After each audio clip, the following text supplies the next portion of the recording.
A partir de agora, a Rádio Imperial passa a apresentar Nós Servimos, um programa com a produção e direção do Lions Clube Quitandinha. A apresentação, Dr. Paulo Magno.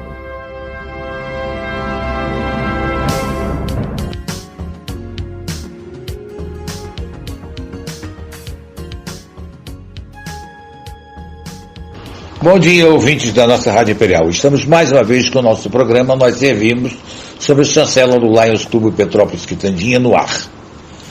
Hoje nós vamos bater um papo sobre enologia, que é a ciência que estuda tudo que está relacionado com a produção e conservação de vinho, desde o plantio, escolha do solo, vindima, produção, envelhecimento, engarrafamento e venda. Neste friozinho da nossa cidade, nada mais apetitoso que um vinho e que, por sinal, às vezes, chega a ser recomendado por alguns médicos. Vamos bater um papo hoje com o jornalista, advogado e professor Bernardo Filho sobre vinho. Vinho. Bom dia, Bernardo Filho. Bom dia, Paulo. Bom dia, ouvintes do programa Nós Servimos.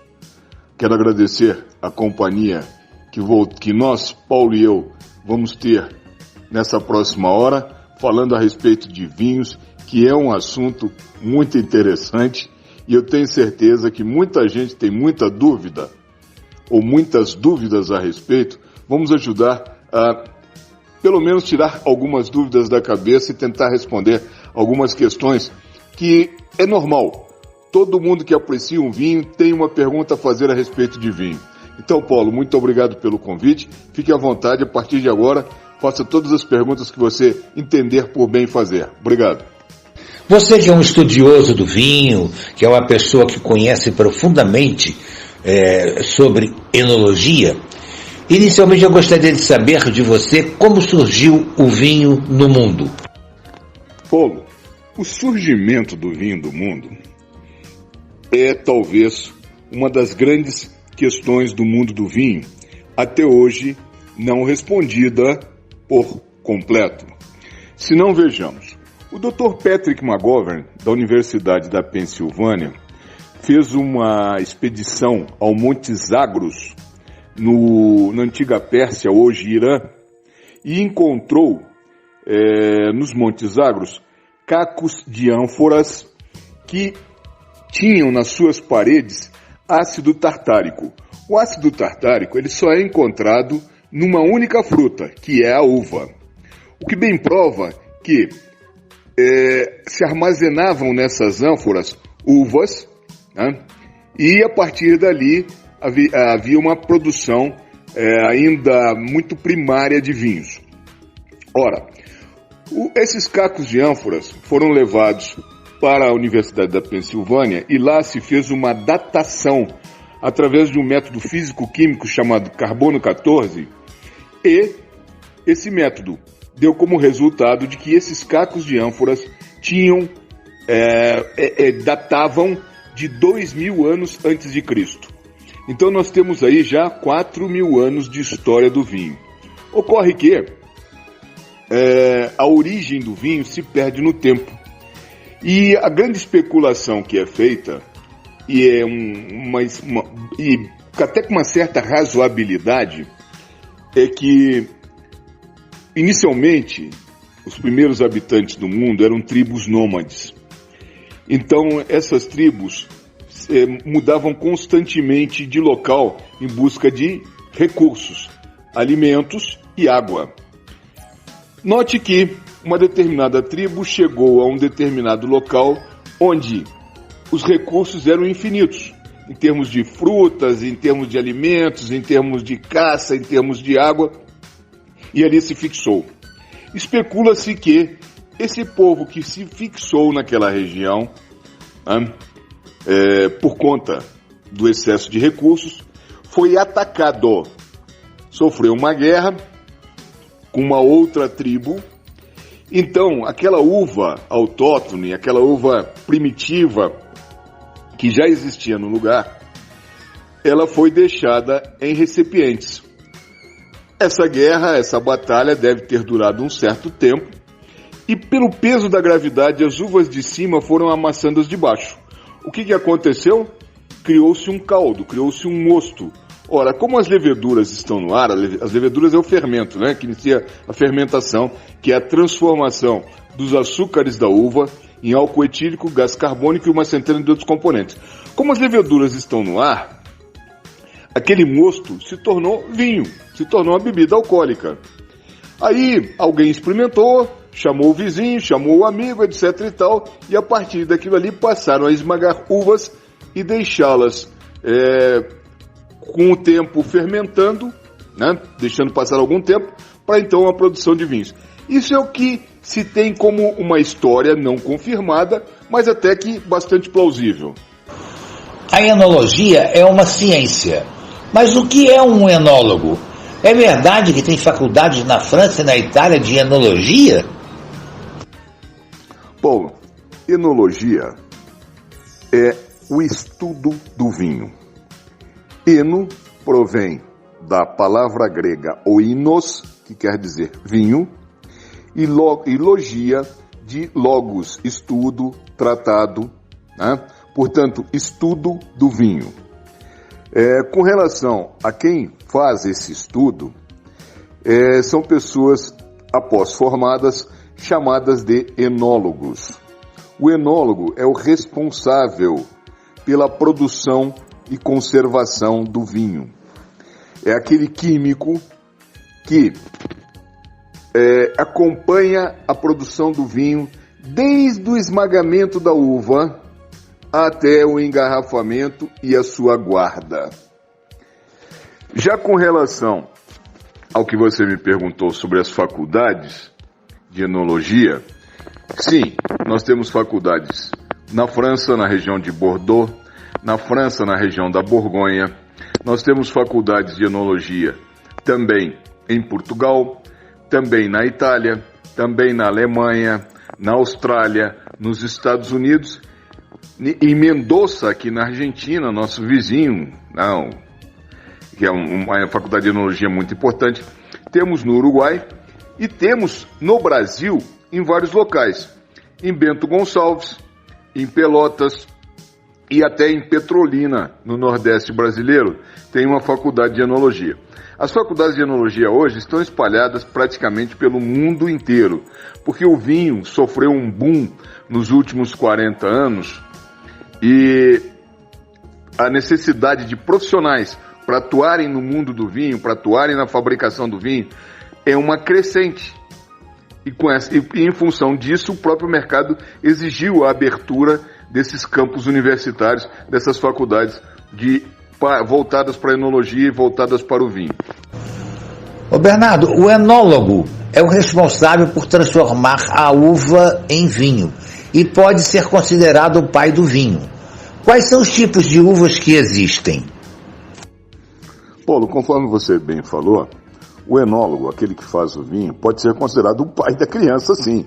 Lógico, é ele que acompanha todo o processo, desde o primeiro passo até o passo final, que é o engarrafamento.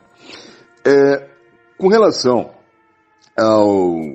às principais uvas, eu quero dizer para você e para os seus ouvintes que hoje o Guide de Cepage, ou o Guia das Cepas francês, nos apresenta 22 mil variedades de uvas. É um número que é praticamente impossível de que alguém consiga experimentar as 22 mil variedades. Por exemplo, se você beber um tipo de uva por dia, uma variedade de uva por dia, você levará 61 anos para beber as 22 mil variedades. Então é uma coisa muito curiosa. Claro que as principais variedades são a Cabernet Sauvignon, a Merlot, a Petit Verdot, a Pinot Noir, a Malbec, muito plantada na Argentina, a Taná, muito plantada no Uruguai, a Carmener, que só existe no Chile. Mas temos uvas autóctones portuguesas muito interessantes.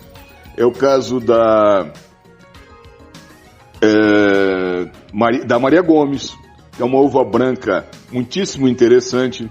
É o caso da Alicante Busquet, da Puxa vida, agora é tanta uva que me falha até um pouquinho a cabeça. Mas vamos lá. A Trincadeira, a Aragonês, a Touriga Nacional, a Tinta Roriz, todas são uvas portuguesas autóctones de Portugal. Enfim, conforme eu te disse, são 22 mil variedades de uva. Não vou cansar os seus ouvintes aqui citando variedades de uvas e tipos de uvas. São muitas.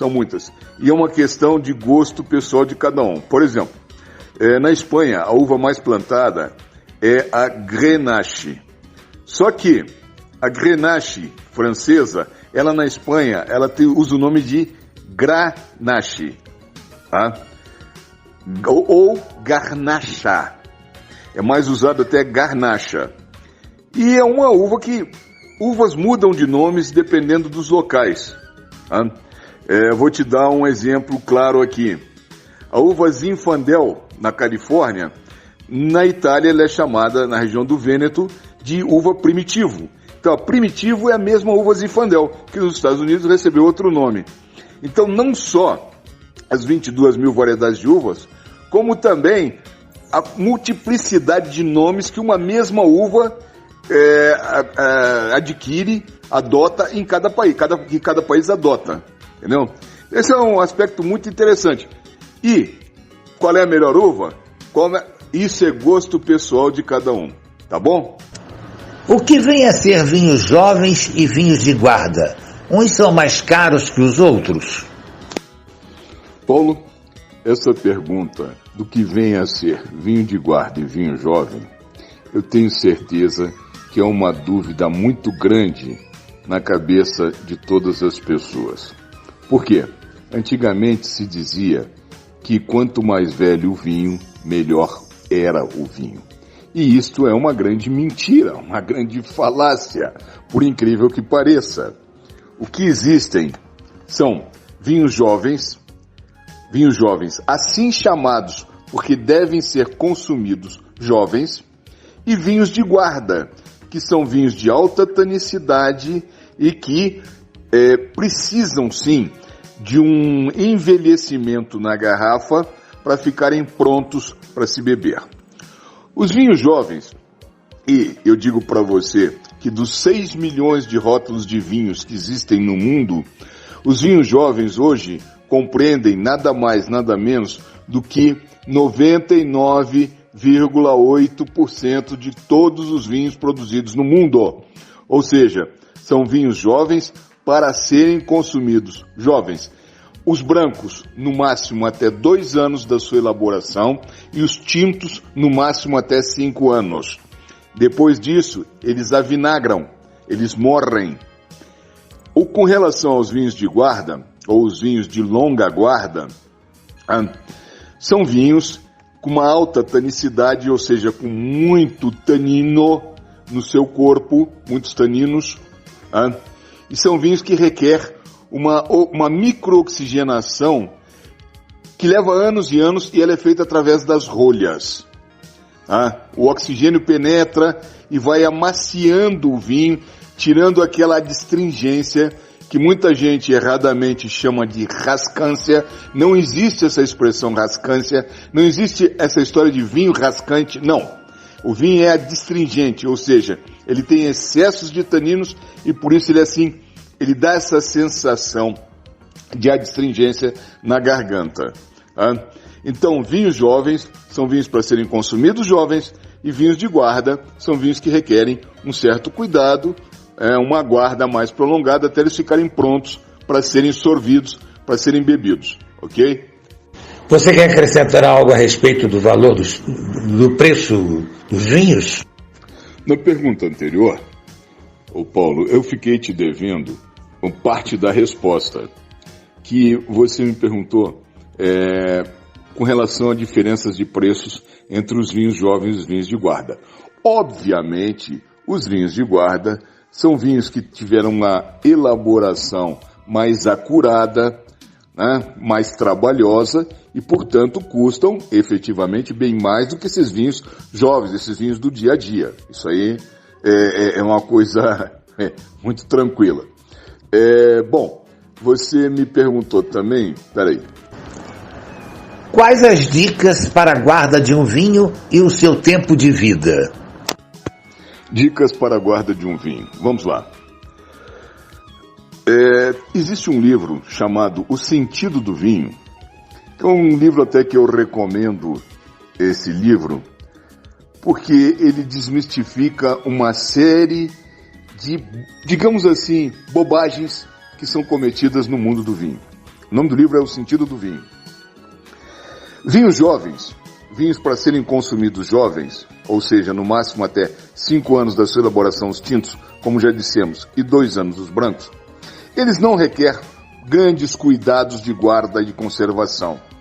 Tá? Até porque são vinhos que compra no supermercado, compra numa lojinha, abre o vinho e PT saudações, não requer nenhum grande cuidado, absolutamente nada.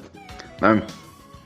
E isso é muito interessante, porque eu sempre brinco, isso é uma brincadeira, gente, eu sempre brinco, o vinho deve ser bebido como Coca-Cola, sem tanta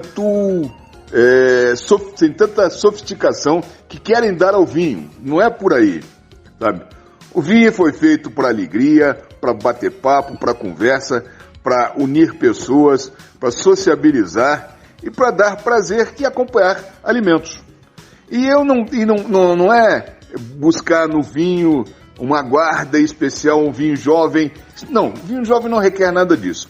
Já os vinhos de guarda, esses sim, é bom ter um certo cuidado com eles, porque eles vão ficar anos e anos parados numa prateleira, né?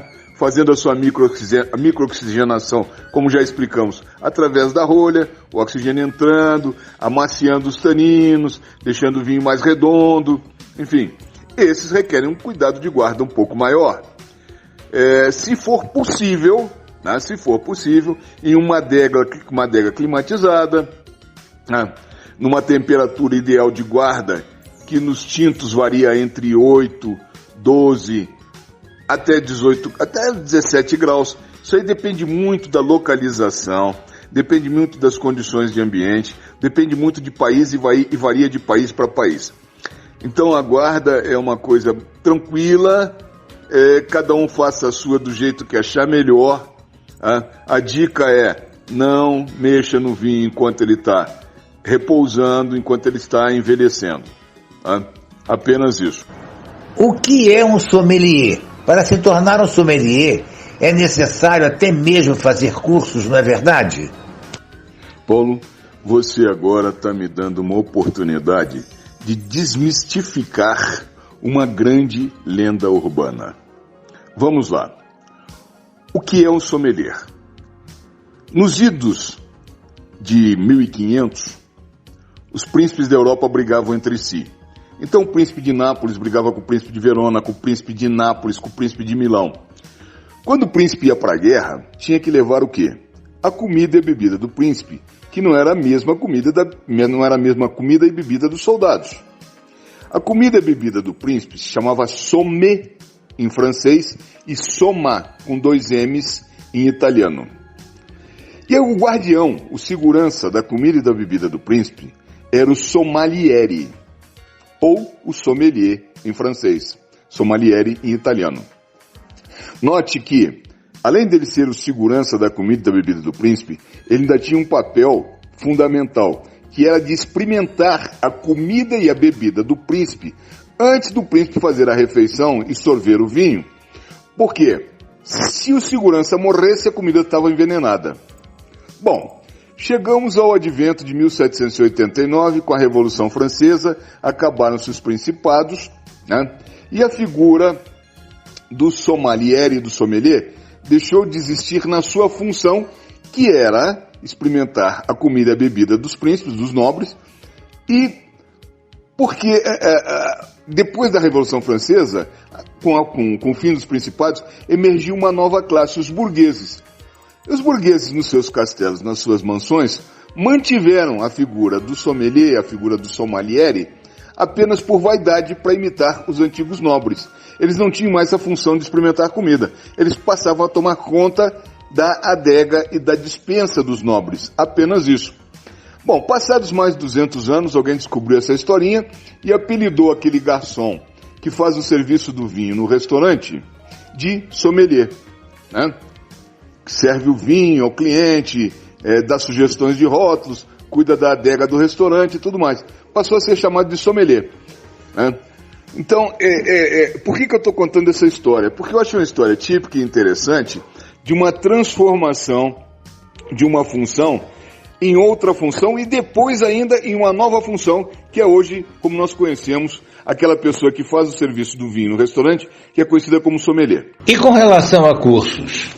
Com relação a cursos, existem muitos cursos de sommelier no mercado. Alguns muito bons, outros nem tanto, porque tem muita gente que se auto-intitula professor de vinhos, conhecedor de vinhos, e não sabe nada, não conhece nada. Por que eu te digo isso?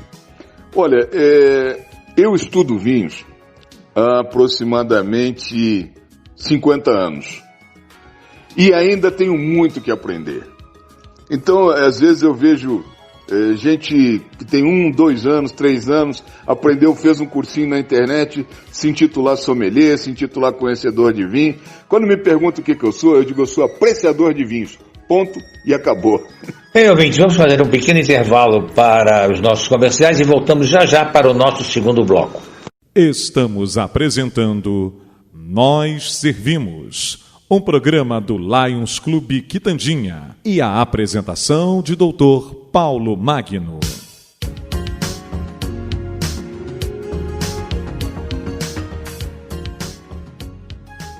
Bem, ouvintes, estamos iniciando o nosso segundo bloco, entrevistando hoje o jornalista, advogado e professor Bernardo Filho, que é um expert em vinhos. Estamos falando sobre vinho. Vamos continuar com a nossa entrevista. Qual a temperatura ideal para se degustar, para se beber um vinho? Paulo, temperatura é uma coisa que vai muito do gosto pessoal de cada um. Por que eu te digo isso? Por exemplo, um espumante, eu, Bernardo Filho, gosto do espumante estupidamente gelado, próximo de 0, 1, 2, 3 graus de temperatura, graus Celsius. Aí uma pessoa também do mundo do vinho vai chegar para mim e dizer assim: mas se você beber o espumante gelado desse jeito, você vai perder todos os aromas do vinho. Não importa, eu vivo no Brasil, eu vivo uma temperatura tropical, eu vivo com 40 graus, eu vou beber o meu espumante estupidamente gelado, mesmo que eu perca parte dos aromas dele. É um gosto pessoal. Então, qual é a temperatura ideal para beber um vinho? Ora, você não vai beber no Rio Grande do Sul um vinho na mesma temperatura que você vai beber no Rio de Janeiro. É muito normal você deixar um vinho 20 minutos na geladeira, não no freezer, não no congelador, 20 minutos na geladeira no Rio de Janeiro antes de abrir o vinho. É muito normal pegar qualquer vinho na prateleira no Rio Grande do Sul e abrir o vinho. Então, dependendo da temperatura ambiente, você pode dar uma refrescada no vinho, como a gente chama, deixando uns 20 minutos na geladeira. Mas quero dizer o seguinte, eu, aqui em Petrópolis, eu não coloco vinho em geladeira, tá? Eu abro o vinho e bebo a temperatura ambiente, porque nós temos uma cidade aqui que nós somos privilegiados em matéria de clima, de temperatura, para beber vinho, ok? Essa história de que óleo branco tem que ser bebido a X graus, o tinto a X graus. Não, gente, isso aí é o seguinte, beba na temperatura que você considerar ideal para você, ok? Paulo, eu vou aproveitar e vou te contar uma historinha curiosa. O meu falecido pai, ele pegava caixas de periquita, de um vinho chamado periquita, e jogava na geladeira. E eu, naquela época, muito jovem, eu dizia para ele assim: seu Darcy, não faz isso, pelo amor de Deus. Quando o senhor abrir o vinho, o senhor vai perder todos os aromas do seu vinho. Ele virava para mim e dizia assim: eu gosto assim. Olha, esse eu gosto assim que ele falava para mim, falou isso durante anos, sabe? Hoje eu consigo entender essa frase. Eu levei muitos anos para entender. Cada um deve beber o vinho na temperatura e deve beber o vinho que gosta do seu jeito. E eu acho que esse é o melhor caminho e o melhor conselho. Harmonizar vinho e comida é uma arte que pode nos levar aos mais profundos níveis de sutilezas. Mas é também, antes de tudo, uma forma de você aproveitar melhor o que os dois têm a oferecer? Como se harmoniza um vinho? Paulo, a harmonização de vinhos com comida é um capítulo à parte no mundo do vinho. Algumas coisas são praticamente obrigatórias. Veja, por exemplo, se você vai beber um vinho rosé, você pode beber um vinho rosé bem gelado na beira da piscina, por exemplo, ou você pode acompanhar comidas tailandesas, comidas japonesas com o vinho rosé. O rosé também é muito indicado para salmão, pratos à base desse peixe chamado salmão. Os vinhos brancos são mais indicados para peixes. Agora, certos peixes, por exemplo, como o bacalhau, bacalhau pede bacalhoada um tinto leve. A harmonização, eu sempre digo também, vai muito de gosto pessoal. Tá?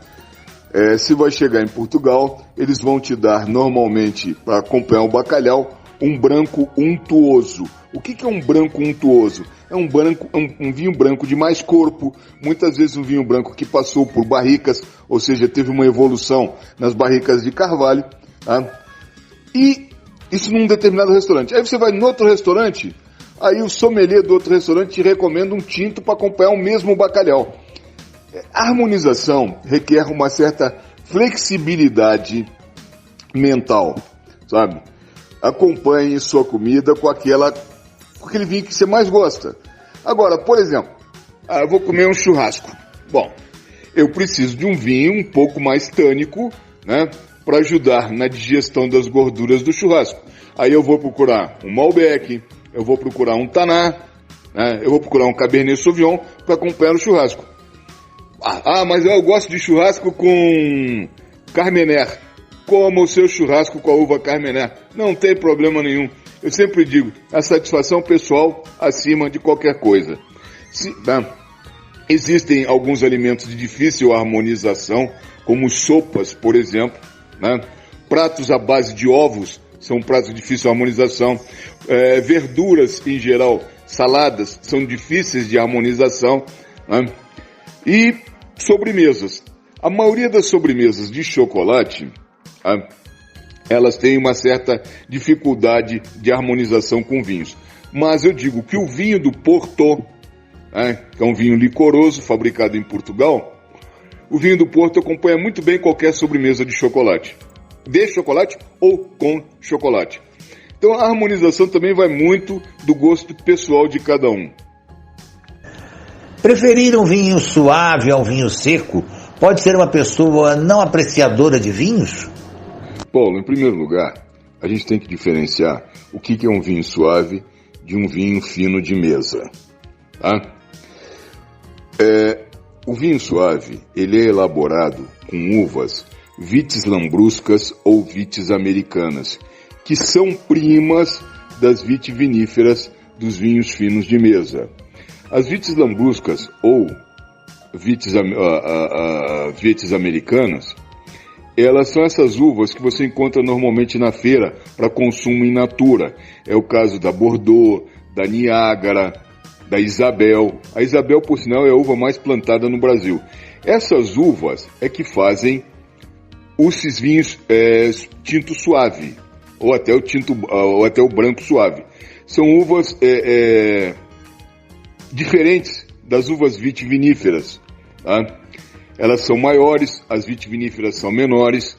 Então os vinhos finos de mesa, ou como você se referiu a eles de vinhos secos, na realidade não diria que seria a melhor expressão para classificá-los. Eu prefiro vinho fino de mesa. Eles são produzidos a partir de uvas vitiviníferas, diferentes das vites americanas e das vites lambruscas do vinho tinto suave. Quem gosta de vinho tinto suave não tem paladar para vinhos? Isso é um absurdo, é uma coisa totalmente errada. Cada um tem que beber aquele vinho que gosta mais. Se você gosta de um vinho mais doce, beba um vinho mais doce. Se você gosta de um vinho mais seco, beba um vinho mais seco. Não tem essa de que quem bebe tinto suave não entende nada de vinhos. Bobagem. Isso aí é um preconceito muito bobo, diga-se de passagem. O apreciador de vinhos é chamado de enófilo. Ele costuma sempre estar se atualizando sobre vinhos para fazer melhores escolhas durante a compra. Normalmente são apreciadores que buscam conhecimento em diversos temas da vinicultura, como harmonizações, história do vinho e uvas utilizadas na produção da bebida, onde ele deve procurar sobre as principais características presentes dos vinhos para ter a maior autonomia no consumo e compra da bebida, além de buscar informações. Paulo, hoje, com o crescimento exponencial do mundo do vinho e com a grande quantidade de pessoas que a cada ano mais e mais passam a gostar do vinho, buscar conhecimentos é uma coisa divertida e ao mesmo tempo, eu diria até prazerosa. Pode entrar numa livraria e comprar um livro a respeito do vinho, a respeito do mundo do vinho, ler o livro de forma tranquila, com calma e tudo mais. Claro que você não vai adquirir todos aqueles conhecimentos necessários para se fazer uma boa compra. O que se busca numa boa compra de vinhos? Uma boa relação custo-benefício. E onde que podemos encontrar uma boa relação custo-benefício? De que forma isso é possível não sendo um conhecedor de vinhos? Então, eu dou 2 dicas que são de fundamental importância. A primeira dica são vinhos chilenos do Vale do Maipo, ou também chamado Vale Central. Os vinhos chilenos do Vale Central têm uma boa relação custo-benefício e você terá 99% de chance de acertar e 1% de chance de errar. A segunda dica são vinhos da região do Alentejo, de Portugal. Qualquer vinho do Alentejo acima de 30, 40 reais, você tem 99% de chances de acertar no vinho e 1% de chance de errar. Não pense que você gastando 100, 150 reais num vinho italiano ou num vinho francês, você tem 90, e isso é uma coisa curiosa. Você gastando, conforme eu falei, 100, 150 reais até 200 reais num vinho italiano ou num vinho francês, você tem 99% de chance de errar sem conhecer quem é a vinícola, quem é o produtor, sem conhecer o vinho. Então, vinhos franceses e vinhos italianos são para pessoas que conhecem, que já estão familiarizadas com o mundo do vinho. O bom é chilenos e portugueses. Os chilenos do Vale do Maipo, do Vale Central, e os portugueses da região do Alentejo, que são vinhos relativamente baratos e com uma excelente relação custo-benefício. Agora, se você quiser se aventurar num vinho francês, num vinho italiano, num vinho da África do Sul, num vinho americano, num vinho da Austrália, fique à vontade, o dinheiro é seu. As chances de acertar são menores, mas vai que você deu uma sorte. O que é vinho frisante e como deve ser consumido? Bom, vamos lá. Vinho frisante. O que é um vinho frisante? Ele é um vinho que estava pronto para consumo e recebeu uma dose de gás carbônico. Esse é um processo inventado pelo falecido Conde Cinzano. Porque nós temos 12 processos diferentes de espumatização do vinho, sendo que o mais conhecido é o método Charmat e o método Champenoise. Portanto, o vinho frisante ele pode ser elaborado de 2 formas, ou com adição de gás carbônico, né? Ou com a retenção de um gás carbônico durante a fermentação. Porque, conforme eu já falei, na fermentação se dá a transformação dos açúcares da uva em álcool etílico, gás carbônico e uma centena de outros componentes.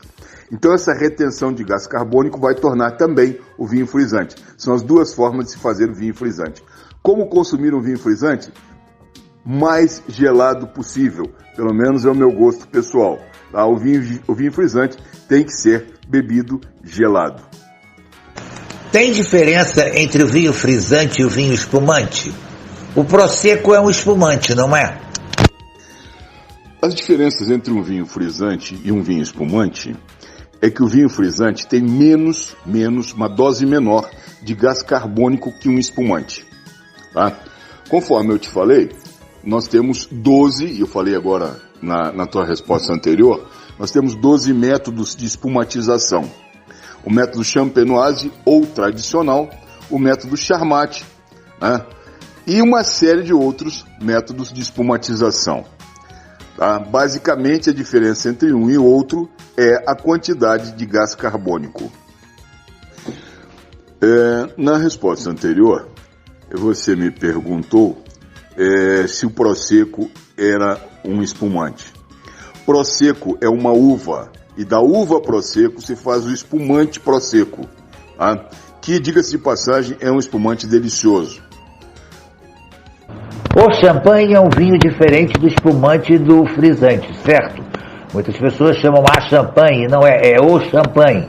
Ele é diferente do frisante, né? As diferenças entre espumante e champanhe, por incrível que pareça, todo champanhe é um espumante. Tá? Só que os champanhes, os espumantes, fabricados na região de Reims, tá? Nas montanhas de Épernay, a 145 quilômetros a nordeste de Paris, Reims e Épernay, são duas localidades onde se dá a produção de champanhe, que é uma denominação de origem controlada. Somente os espumantes fabricados nessa região de Reims e Épernay podem levar o nome de champanhe. Portanto, é uma região chamada região do champanhe. Todos os demais espumantes são chamados de espumantes, seja o sec alemão, o cava francês, ou o nosso espumante nacional aqui, o espumante argentino, o espumante chileno, são chamados de espumante, não podem levar o nome de champanhe. Tá? Nós temos 3 uvas somente que podem ser utilizadas na fabricação do champanhe, que é a Pinot Noir, a Chardonnay e a Pinot Meunier. São as 3 uvas autorizadas pela legislação francesa para a fabricação do champanhe. Portanto, o champanhe nada mais é que um espumante que tem uma denominação de origem controlada, e que são espumantes fabricados na região de Champagne, a nordeste de Paris, na França. É possível harmonizar frisante, espumante e champanhe com comidas? Paulo, antes de te responder, na resposta anterior, eu falei que o cava era um espumante francês. Não, eu estava errado. O cava é um espumante espanhol. Bom, feita a correção, vamos falar da harmonização de frisantes, espumantes e champanhe. Vamos lá. Com relação aos frisantes, eles podem ser consumidos sem acompanhamento de alimentos, tá? São normalmente vinhos bastante leves, mas por conta do gás carbônico eu recomendo que sejam consumidos de forma bem gelada. Com relação a acompanhamentos para frisantes, podem ser tortas, doces, algo que tenha açúcar, que vai ajudar muito e vai aumentar e vai combinar bem, digamos assim, com a doçura de um vinho frisante. Não necessariamente o vinho frisante é doce, mas a grande maioria, a esmagadora maioria, sim. Com relação a champanhes e a espumantes para harmonização, eles podem acompanhar qualquer comida. Então é uma coisa interessante. Eu presenciei isso na França, a pessoa acompanhar o almoço dela, os diversos pratos de entrada, prato principal e sobremesa, bebendo espumante, tá? Bebendo champanhe. Isso é uma coisa normal em vários países do mundo, tá? Porque é um tipo de vinho que aceita bem a harmonização com inúmeros tipos de comida. Então fica bastante fácil harmonizar a champanhe, harmonizar o espumante com comida. Muito fácil, tá? Volto a dizer, tudo de acordo com o gosto pessoal de cada um. Tá? Por que se usa taças para champanhe, taças longas ou então com a boca muito abertas, e para vinho se usa um outro tipo de copo? Existe realmente essa diferença? Torna o sabor diferente? Existe alguma razão para isso? Bom, as razões são todas aromáticas. Se não, vejamos. Quando vamos consumir uma champanhe, usa-se um copo chamado flûte. Essa taça mais fina e alongada, com uma boca menor, ela foi elaborada para conservação maior do gás carbônico na bebida, bem como dos aromas da bebida. Por isso se usa essa taça especial para o champanhe. E esse tipo de taça também, por sua vez, tem um visual mais bonito com relação ao petilhante da champanhe. O que é o petilhante da champanhe? São aquelas pérolazinhas, aquelas bolinhas, né, que ficam subindo de baixo para cima na bebida. Aquilo chama-se perlage do champanhe. O que é o perlage?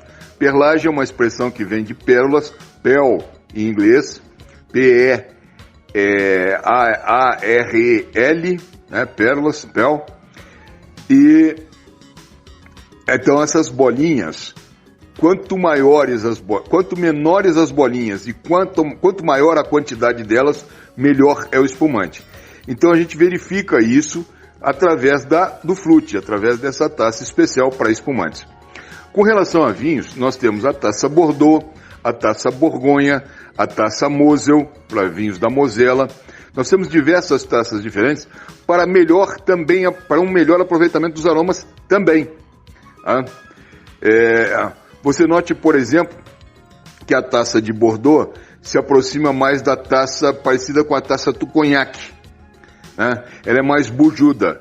Já a taça Bordeaux, ela é mais alongada, a Borgonha mais bojuda. Também é tudo questão de conservação de aromas, para que haja uma melhor apreciação do paladar do vinho. Bem, amigos, tivemos aí uma aula sobre vinhos. Agradeço a participação do nosso amigo Bernardo Filho, companheiro nosso do Lions, sobre a importância do vinho, a importância de nós conhecermos uma bebida que é tão gostosa, tão deliciosa e tão apreciada por tantas pessoas. Muito obrigado, Bernardo. Suas palavras finais. Bom, Paulo, como você me pediu para falar um pouquinho dos vinhos nacionais, já como última resposta aqui, e já também aproveitando para me despedir dos seus ouvintes e agradecê-los pela paciência, gentileza e o carinho dessa hora de estar aqui na nossa companhia, eu vou falar um pouquinho a respeito dos vinhos brasileiros. A viticultura brasileira, ela começou a partir de mais ou menos 1822, com a chegada dos primeiros imigrantes italianos ao Brasil, que trouxeram na bagagem as primeiras mudas de uvas. E até o ano de 1968, 1970, ainda era uma agricultura familiar e uma produção de vinhos também bastante familiar. Os vinhos eram produzidos na própria propriedade onde a família vivia, plantava sua uva, colhia sua uva, esmagava e fazia seu próprio vinho. Eram os chamados, e são os conhecidos até hoje, os chamados vinhos de colônia. Aqueles vinhos de garrafão, eram vinhos muito tânicos, portanto muito adstringentes, eram vinhos elaborados sem grandes cuidados. A partir da década de 70, com a chegada das multinacionais ao Brasil, com a chegada da Almaden, da Paul Ricard, com a chegada da Chandon, o que aconteceu? Começou-se a produzir vinhos finos de mesa. Esses nossos vinhos que hoje consumimos como vinhos nacionais, né? Vinhos finos de mesa. E notou-se que faltava mão de obra especializada para a produção desses vinhos. Então essas multinacionais se uniram e criaram a primeira faculdade de enologia de Bento Gonçalves, que data de 1972, para formar mão de obras para essas indústrias. Né? Bom, e com isso, aquelas crianças, aqueles jovens das famílias tradicionais que faziam o vinho em casa, aquele vinho de garrafão, aquele vinho de colônia, foram para a faculdade, foram para o curso de enologia estudar elaboração de vinhos. Voltaram para casa e, pai, o senhor está fazendo o vinho de uma forma errada. Eu aprendi na faculdade que a gente tem que fazer assim, assim, assim e assado. E isso começou a despertar um crescimento e uma evolução do vinho nacional. Notem que eu estou falando da década de 70, início dos anos 80, portanto, há apenas 40 anos. Que isso fique bem claro do porquê que nós não temos ainda uma grande tradição na elaboração dos vinhos no Brasil. Bom, outra coisa que o pessoal aprendeu na faculdade é que o solo na região de Bento Gonçalves é um solo ácido. E solo ácido produz o quê? Uvas ácidas. O solo precisava ser corrigido e a correção de solo se dá através de calcário. O calcário é muito caro. Então quem fabrica calcário são multinacionais, a Bunge, a Cargill e outras mais. Ora, o viticultor não tinha muito dinheiro para investimento no solo. E com isso, plantava a uva no solo do jeito que o solo estava, sem um tratamento de solo, o que gerava vinhos muito ácidos no final. Claro que hoje nós temos correções químicas para isso, mas isso estou falando há 40 anos atrás, de coisas que aconteciam há 40 anos atrás. Bom, a correção de solo hoje, ela já está sendo feita no Rio Grande do Sul, é óbvio, e os vinhos melhoraram muito de qualidade. Claro, nós não podemos comparar um vinho brasileiro com um vinho francês, com um vinho italiano, com um vinho espanhol, muitas vezes com um vinho português, porque não temos ainda essa mesma tradição, esse mesmo conhecimento da terra, da uva e dos processos de elaboração.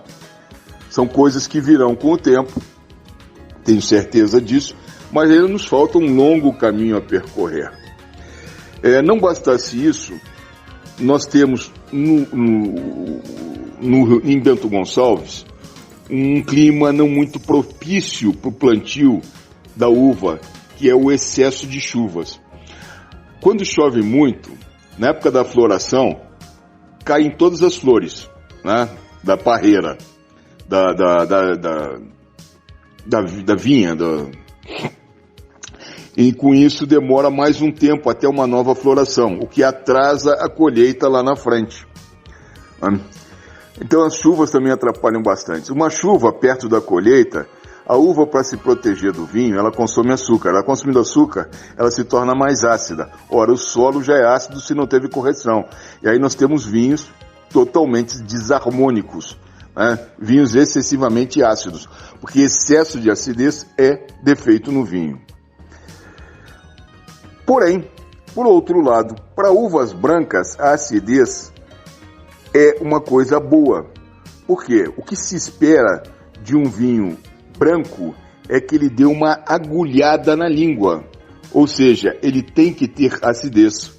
É uma característica necessária ao vinho branco e também ao espumante.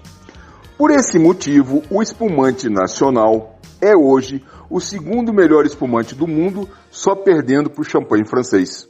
Porque nós temos clima para espumante. Aí você vai me perguntar assim, por que não se fabrica mais espumante no Brasil? Simplesmente porque o brasileiro não tem o hábito de tomar espumante, a não ser no Natal, a não ser no Ano Novo. Quando o espumante deveria ser um vinho mais apreciado no dia a dia. Mas voltando à tradição brasileira, o meu avô fazia vinho tinto, meu pai fazia vinho tinto, eu tenho que fazer vinho tinto. Pouco se fabrica brancos de qualidade no Rio Grande do Sul quando temos solo e clima apropriados para isso. É uma teimosia dos viticultores gaúchos. O vinho branco não vende. Bom, não vende porque os viticultores gaúchos não têm marketing. Porque se o francês consegue vender até o rosé dele, que não é grande coisa, sabe? Vender vinho branco de qualidade seria uma facilidade e é criar o hábito do brasileiro que nós temos clima para consumo de vinho branco e não de vinho tinto. O vinho tinto brasileiro, como te falei, requer ainda investimentos, conhecimentos e vai demorar ainda muitos e muitos anos para se chegar a um patamar de qualidade ideal, patamar de qualidade bom, patamar de qualidade elogiável. Eu espero ter ajudado um pouquinho nas dúvidas dos nossos ouvintes aí, Paulo. Eu quero novamente me despedir, agradecer a tua gentileza do convite. Muito obrigado a todos. Eu quero desejar a todos uma boa semana. Fiquem com Deus e lembre-se, até aqui nos ajudou o Senhor. Bem, ouvintes da nossa Rádio Imperial, estamos encerrando mais um programa Nós Servimos. Nós procuramos levar a vocês um pouco do conhecimento a respeito do vinho, que vinho foi feito para ser degustado, tomado com prazer, né? E saber apreciar o bom vinho. O vinho sempre é uma bebida deliciosa, né? Então esperamos ter contribuído um pouco para a cultura de todos nós. Quero agradecer aos nossos ouvintes, a participação de todos, principalmente da Eunice lá em São Paulo. Um beijão aí, Eunice, a Elizabeth Grabner, ao Marcos Carneiro, ao Zé Roberto, a Eli, a Nair, a Olívia do Quarteirão, a Ana Maria, enfim, a todos que participam conosco, nos prestigiando com a sua audiência. Agradecer aí ao William, a Paola, ao Lucas, enfim, a todos que colaboram para que o nosso programa vá ao ar e para a gravação dele, já que nós estamos fazendo ainda o programa ainda gravado, né? Por isso, às vezes, os ruídos estranhos que aparecem nas gravações. Peço desculpa a todos os nossos ouvintes, um bom final de semana a todos e até sábado que vem, quando estaremos de volta com mais um programa Nós Servimos sobre a chancela do Lions Clube Petrópolis Quitandinha. Um bom fim de semana. Fui!